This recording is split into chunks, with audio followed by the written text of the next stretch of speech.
How to conduct ongoing threat and vulnerability evaluations. Well, first, you got to have an information security management strategy. Are you going to be implementing COBIT, ITIL, ISO 27000 series? It doesn't really matter.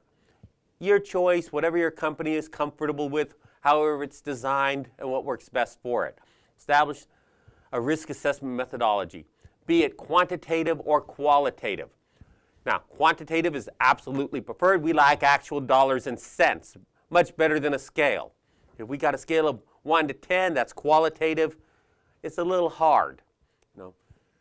About the only people I've seen who have effectively turned qualitative into quantitative is a doctor. You go in, they ask you how bad the pain is. You say a 5 or 6. They go, okay, you're paying for the doctor's visit, their time, no big deal. You say, it's about a 7 or 8.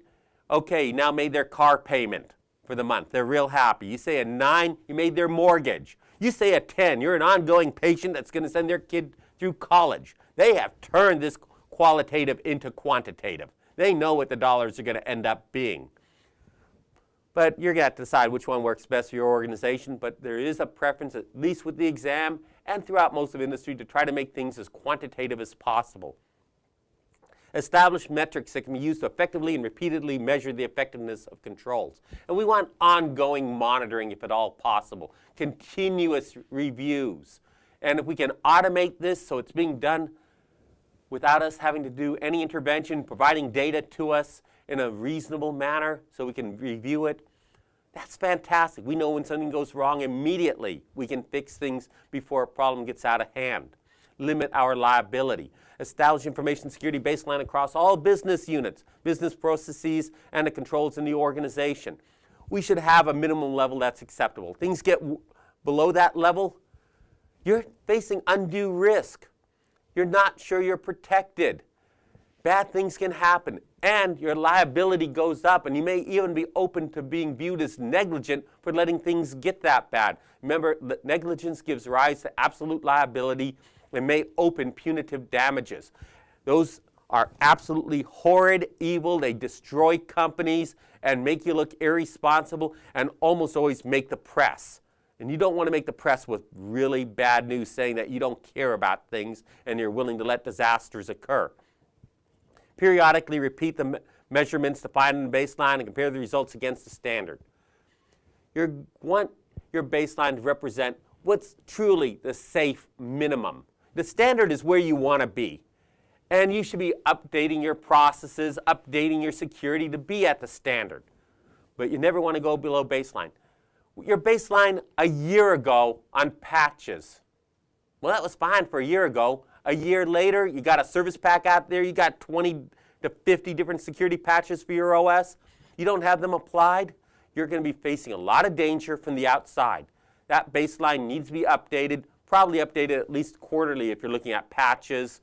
If you're looking at processes, reviewed quarterly, annually, whatever is needed to make sure that they're safe and the baseline's been updated to reflect the minimum security needs of your organization.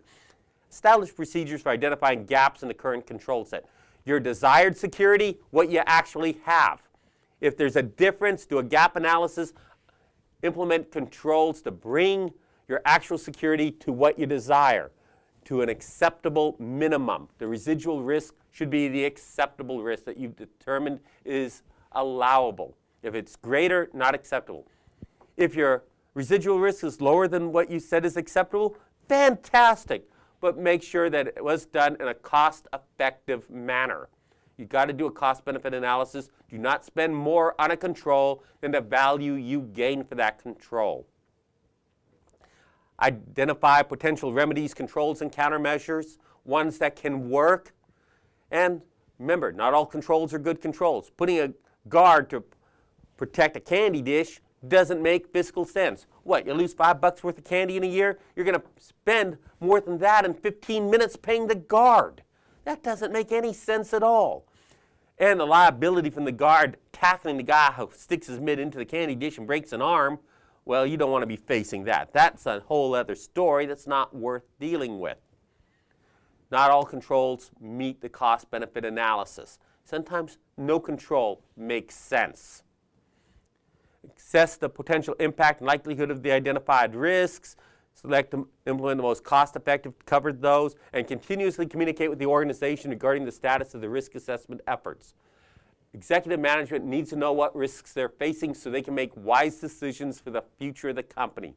If they think there's a lot of risk, they're going to scale back their future plans because they're not going to put the organization into undue risk in case everything goes wrong, the company could fold. That's not why stockholders are going to go after them.